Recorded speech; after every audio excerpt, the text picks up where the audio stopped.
Hi and welcome to my channel. So look, the UK is not for the faint-hearted. If you're somebody who is like soft, you're like, oh my goodness, I cannot do this, I cannot do that. Look, the UK, you're going to struggle in this country. Here, you have to really man up. You have to really fix your trouser well and really tie your belt nice and strong. The reason I'm saying all of this is because I went to work the other day and I saw this really young nurse and we were having a chat together, and she was like, Melvis, this country, we're working too hard. I've never worked this hard at home. You know, when I was back home, I didn't do this, I didn't do that. But since I came to the UK, they're making me do everything. It's like we don't have healthcare assistance. I'm a nurse.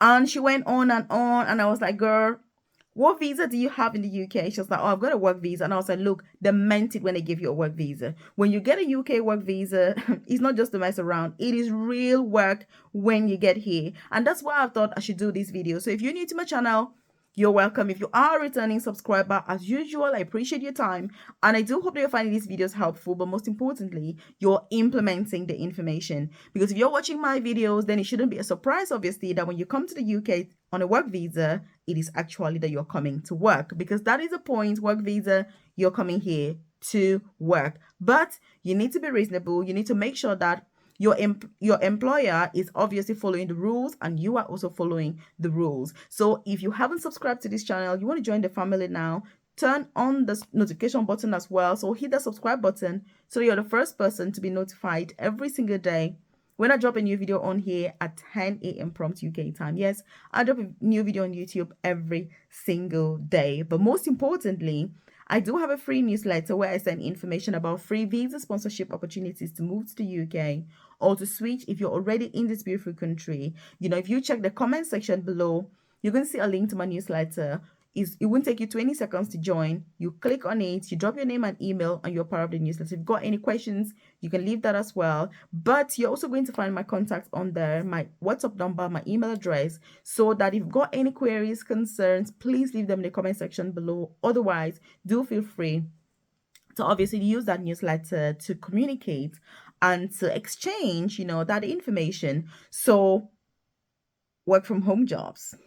If you watch my previous videos, I absolutely love work from home jobs because some of the work from home jobs that I do, I now earn more than my nursing job. Because if you don't know, I work as an advanced nurse practitioner, which is the most senior clinical nursing position.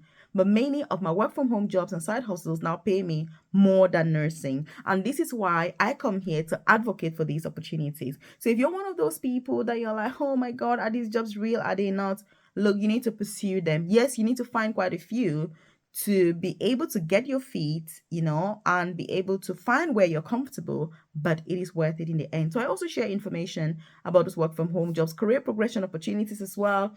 I started my UK journey as a carer in a nursing home to then studying nursing in the UK and then progressing to the most senior clinical nursing position. So obviously career progression is something that I'm passionate about. I love career progression, So I also share information about career progression opportunities, like I said, side hustles, so that eventually with all the knowledge that you gain from your job, you can put all of that effort into your own side hustle so that you can become independent, earn a lot of money, and get to retire early. Because I'm on a mission to retire by the time I hit 40. So if I'm working after 40, it is a choice, not because I'm broke. So again, I share information about all these things on this channel through my newsletter, obviously once you're a member. But most importantly, I have a private career coaching program where if you need my personalized guidance, consider checking that out, in the description box below. So working in the UK, I don't understand how somebody gets a work visa, they get to the UK and then they're surprised like, oh, I'm actually here to work. Yes, you are to work,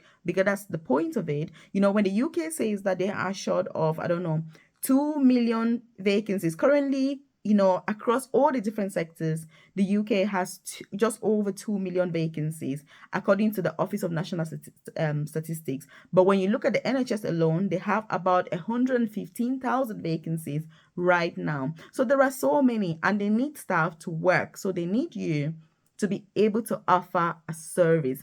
That is the point. That is why you're getting a work visa, for example. If you get a student visa, you're still allowed to work. But one of the things I'm going to say is working in the UK is obviously quite different from working, say, back home.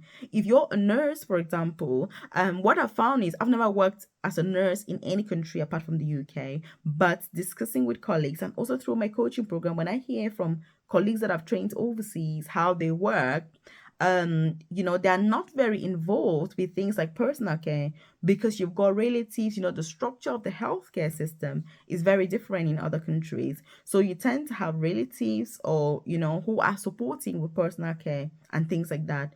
But in the UK, it is very different. If you're a nurse, you're responsible for everything. You're going to be the doctor, you're the nurse, you're the pharmacist, you're the relative, you're the hand to lean on, you're everything for that patient. So it is not as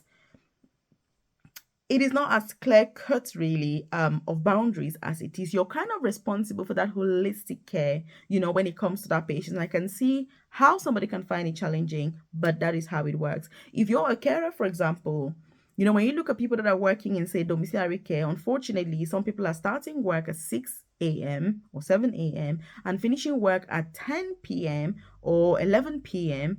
And the worst case scenario is that many of these colleagues are paid very few hours. Obviously, this is a situation that is not acceptable whatsoever, and it should be looked at. And I think the government is currently looking at these. A while ago, they had suggested paying for mileage and travel and all that, but I think the problem is much deeper when it comes to that domiciliary care, and it's not just a matter of pay for mileage and everything is sorted. It's more about the working hours as well. If you're working from 6 a.m. to 11 p.m. or 10 p.m., and you're only being paid for 6 hours, is that fair?